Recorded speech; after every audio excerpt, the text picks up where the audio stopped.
Can you believe this rich, moist chocolate cake is made with no flour, no sugar, no butter, and no oil? It looks indulgent, but it's actually light and diet-friendly. This is the joy of pastry. Let's start gently. With 1 1/4 cups of rolled oats, they'll replace the flour and bring a rustic touch to our cake. Toast the oats gently for just a few minutes on low heat. You'll see the color shift slightly, like it's waking up. This little step makes it easier to grind them into a fine powder. Let it cool down just a little, then grind the oats. The blades will do their dance, turning flakes into dust. Take a moment and notice the gentle aroma rising up. Now we have our homemade flour ready for the journey ahead. Next, we'll need about 2½ ripe bananas. That's 250 grams without the peel. Mash them well until they turn into a smooth, soft puree. This cake of ours will take most of its sweetness from these bananas. Along with the sweetness, they bring a flavor that's rich and deep. Every bite, a little melody of banana woven into the cake. Now it's time to bring in the eggs, 3 of them, cracked gently over the banana puree. And for a soft touch of flavor, add 1 teaspoon of vanilla. Take the mixer and beat for about 5 minutes. Watch as it grows lighter, fluffier, almost like a soft cloud. This little step fills the batter with life and air. At this stage, we'll add 3/4 cup of milk. Then comes 1/4 cup of honey, golden and warm, like sunshine in the batter. Together, they bring sweetness and softness, weaving harmony into our cake. Beat it for just a few more seconds, smoothly and steady.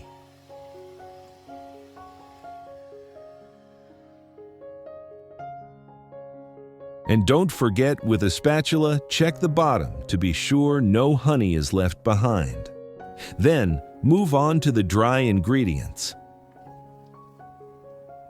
Now add the oat flour. Then add 1/3 cup of cocoa powder,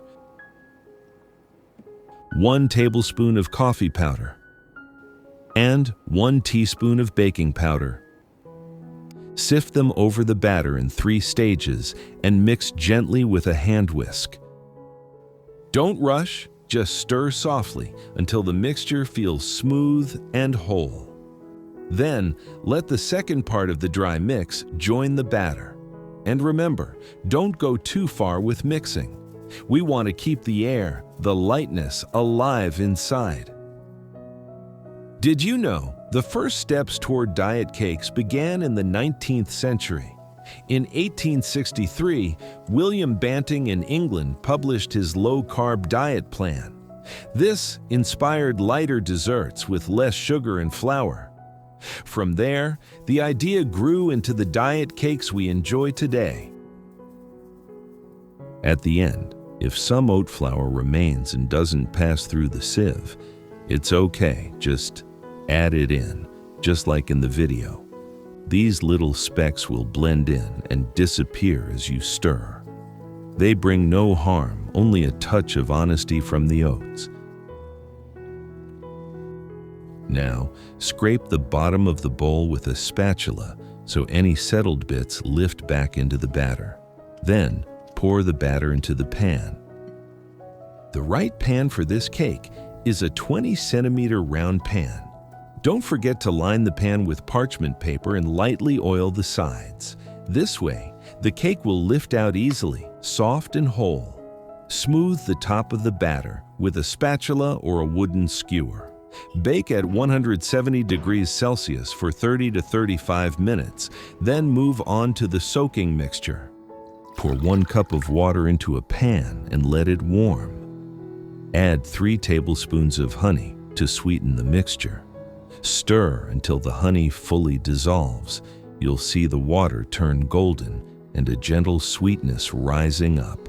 Let it stay on medium heat until it comes to a boil. Now, Add 2 tablespoons of cocoa powder into the syrup. Stir slowly and let the cocoa melt into the sweetness. The color deepens, turning richer with every swirl, until finally you have a dark, glossy syrup ready to shine. Take it off the heat and pass it through a sieve. Set it aside, let the heat fade away, but don't let it get cold. While the cake is still warm inside, remove it from the pan. Peel away the parchment paper and let the cake breathe. Enjoy the gentle aroma rising up, a promise of delicious bites ahead. Slice the cake into 8 pieces with a serrated knife so the syrup soaks in easily. At this point, the cake is ready to serve, just as it is. But if you'd like it softer and more moist, stay with me for one last sweet step. See the cake's texture, lightly sweet, rich with chocolate, and a soft note of banana. It's simple, yet full of character, every bite telling its own little story. Place the cake back into the pan so it's ready for soaking. With a wooden skewer, poke little holes all over the surface. The key is, both the cake and the syrup should be slightly warm, so the flavor seeps in beautifully. Pour about 3/4 of the syrup over the cake. Do it slowly, letting the syrup sink in little by little. You'll see the surface glisten as it drinks in the sweetness. There's no rush here. Patience lets every drop find its way inside. Now, place it in the fridge for an hour so the syrup sinks in and the cake keeps its shape. It's time to lift each slice gently out of the pan, one by one. Handle them with care. Each one is like a soaked sponge. Pour the remaining syrup into the pan, just like in the video. Dip the sides of each slice into the syrup. This way, the last dry spots will soak up the moisture too. Take your time, let every piece have its share. Now, as you can see, the cake is fully moist, soft, tender, and ready to be served with joy. In the end, I used crushed pistachios for decoration. You could also sift a little cocoa powder on top for a classic touch. Here it is, our diet-friendly chocolate-soaked cake, with a light, airy texture and that deep chocolate soul. Every bite is gentle, moist, and full of comfort.